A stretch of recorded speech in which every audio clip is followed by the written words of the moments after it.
Welcome to Not Just Nonsense. This is your host, Death by Monkeys, and today we're going to talk about Star Wars: The Rise of Skywalker. So the reviews are out, and the movie is just turning out to be awful. Nobody likes it. The Last Jedi fans don't even like it. Of course, original Star Wars fans don't like it. Even some of the shill media is coming out and saying that they expected more and like, oh my gosh, how could this have happened? It's easy. Kathleen Kennedy is incompetent. There's no love for Star Wars at Disney. This is all stuff y'all been hearing for the past 2 years already. It's obvious. What they've been saying is true, that they don't care about Star Wars and it's all about money. It's a cash grab. They're using this wonderful IP and turning it on its head, and it's becoming something awful. They just don't care. So what's next? What happens now? How does Star Wars progress? How does it get better?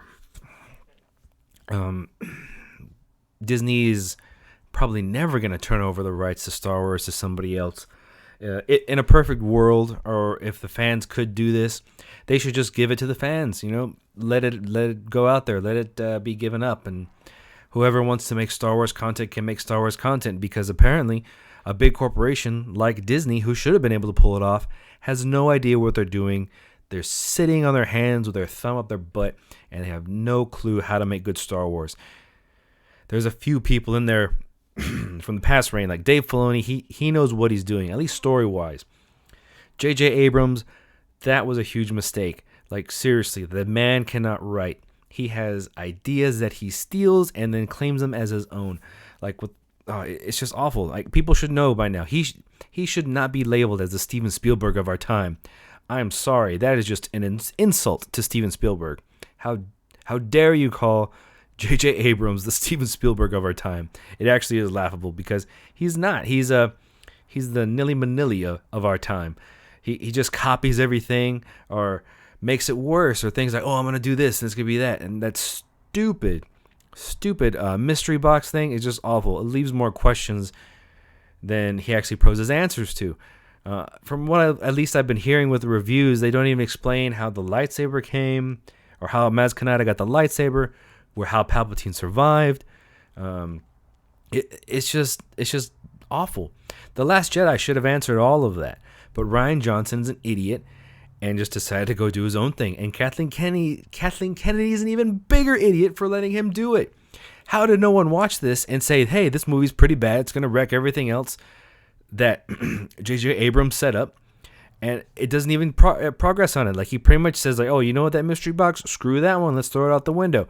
Here's this mystery box. Oh, screw that. Here it goes out the window. No one cares. It's not important. That's not how you write a cohesive story. That just doesn't make sense. Whoever had the notes for it and just told Rian Johnson to do whatever, they're a damn fool. Like that, there's a special place in hell for that person. I'm pretty sure it's Kathleen Kennedy, but we'll see. In the future, this will come to pass about who is to blame for the fall of Star Wars. I guess you could eventually put it back on George Lucas, but I think he was just tired of doing it and the fans criticizing him, which, we do. There's many things that we want to see come to the screen, and then that might never happen. But of course, it's his IP. He created Star Wars. He is the soul of Star Wars. Oh, how can we fix this? Like I said, give it to the fans. Let us write our content, like we did with the EU. That George Lucas was like, whatever, if people want to write Star Wars stuff, let it out there. Let it be part of Star Wars. That's what really drew people in, and that's what I think strengthened it in that gap from Return of the Jedi to The Phantom Menace. That's what kept Star Wars burning, was those EU, the expanded universe, what could have been. In my opinion, after it's done, after this whole Rise of Star Wars fiasco is done, I say we just retcon it. We pick up where The Mandalorian leaves off. We get Sebastian Stan to come in to play a younger or a little bit older Luke Skywalker from The Return of the Jedi. Have it pick up there. Have Anthony and Gruber play Han Solo and just take over that role. I don't know who I'd get to cast for Princess Leia, so if y'all have ideas, please leave them in the comments, or if you think I'm crazy or whatever, that's fine. But really, I think that'd be the best thing to do, would just start over with those guys at least and pick up that story there, do it fresh, and hand it over properly. If you're going to have these new characters, that's okay. Like, I was completely fine with Rey, but just the way they gave her everything, and from what I hear, they're still just handing her everything, one after the other. It's nonsense. Give it give it to a fan who knows what they're doing, or whoever wrote the first season of Cobra Kai. That guy knows what they're doing, because they took an older generation, an older IP, and they gave it to the younger generation in such a beautiful way. You know, that's really amazing. Like, if you haven't seen Cobra Kai and how they handed it off to the younger generation, do yourself a favor and watch those, because that is how you transition from the young to the young cast. I mean, I had no problem with it. Like, it was great. Like, I rooted for the bad guys, I rooted for the good guy. It was fantastic. I know I'm giving it a lot of praise. I'm not getting any kickback from it. I wish I was. But that's really how you do it. That's how you progress a story with new characters, and then eventually phase out the older ones, because the older ones have given them their wisdom. They passed it on, and now they leave it in the younger generation's hand to walk forward competently into the night, and that they're going to be safe, and that IP is going to be taken care of and respected. Star Wars, on the other hand, was not at all. Like, George Lucas was there. Like, he said, "Hey, I'll help you. Like, I have my story outlines." And what did they do? They slapped him away. They said, "No, I'm better than you. I know what I'm doing." And I think they did have a pretty big head because of how Marvel was doing. They were doing very well, making tons of money off of that.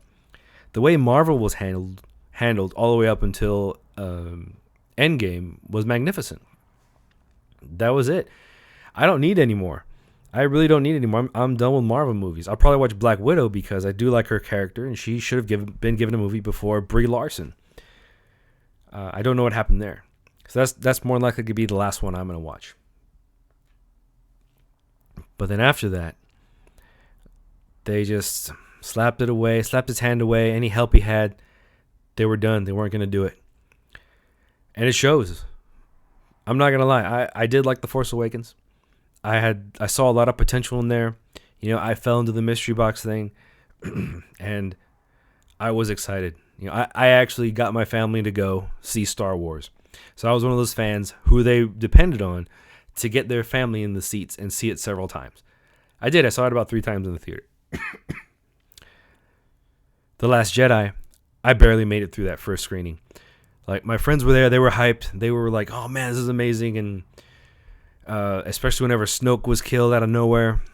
And I remember leaving there, and they said, "Did you like it? Like, where would you rank it?" And I said, "Man, I'll take I Hate Sand, the Attack of the Clones over this any day," because there was just a destruction of characters, the mishandling of it all, especially Luke. Like, to have the hope from A New Hope lose hope does not make sense to me at all. At least if Rey would have taken Kylo's hand and gone on from there, and then eventually she has to fight back, or he becomes good because she's, rising too fast, which Yoda even warns about, and she becomes a Sith. That would have at least been interesting. But they chose to ride this out, that Rey cannot be swayed to the dark side, or she is perfect. Like, nothing can stop our Rey. And I've heard the discussion that, or the argument that, Rey kind of struggled to, go with Kylo, and she sees the good in everybody. No, that's some BS. Or like, she struggled because her family wasn't there. She's still holding on. No. I'm sorry. She was given way too much. She has nothing taken from her. She hasn't had to fight. Nothing. She hasn't even lost a hand or anything. If anybody watched Star Wars before Disney took over, there's hands lost in like every movie. Like, it's crazy how many people lost hands. I think almost in every movie.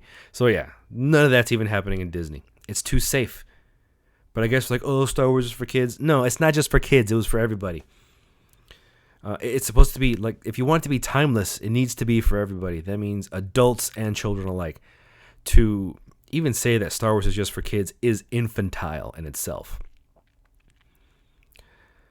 I'm a Star Wars fan. I'm a huge Star Wars fan. I've loved Star Wars all my life. And I want to continue to have hope for Star Wars. But as long as Disney holds the rights to it, it is a bleak time for me. The Mandalorian is pretty good. I'll give people that.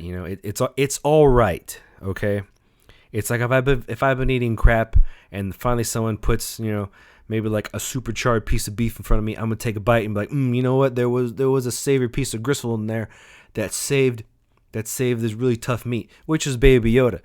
I mean, I know there's some people who don't like him, but you know what? I kind of like Baby Yoda.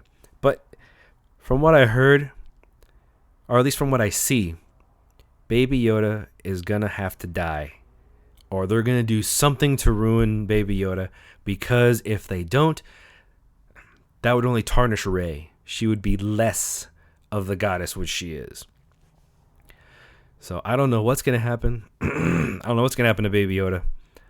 He's either gonna die off, lose his powers, or whatever. Something's gotta happen. So that's what I don't like about this Mandalorian thing, is because they cannot do anything to hurt Rey. Like I said, we should just retcon all of the Disney Star Wars, have that be its own thing. I do not consider this the end of the Skywalker saga. It ended in Return of the Jedi. That's when the Skywalker saga ended. Everything after that, Disney, I'll give them Rogue One. Rogue One was really good. I had no problem with that one. Solo, a Star Wars story, man, that one did not need to be made. Read those books. Read the Han Solo trilogy. If you want Han Solo's background, read the books. Those are really good. That is actually Han Solo and the way he acts and what happens there and how he rose and got to the Hutts and found his ship. It all just didn't happen in one day. Well, those are my thoughts for what's going on right now. If you like, share, and subscribe and all that yada, yada, yada, please leave your comments down below. I'd love to hear from you. And let's talk some Star Wars. I know I'm coming off as kind of defensive about this, but I really do. I really want to have conversations. I want y'all to change my mind about the Disney trilogy. Or at least let's talk about it. All right. Y'all have a good one.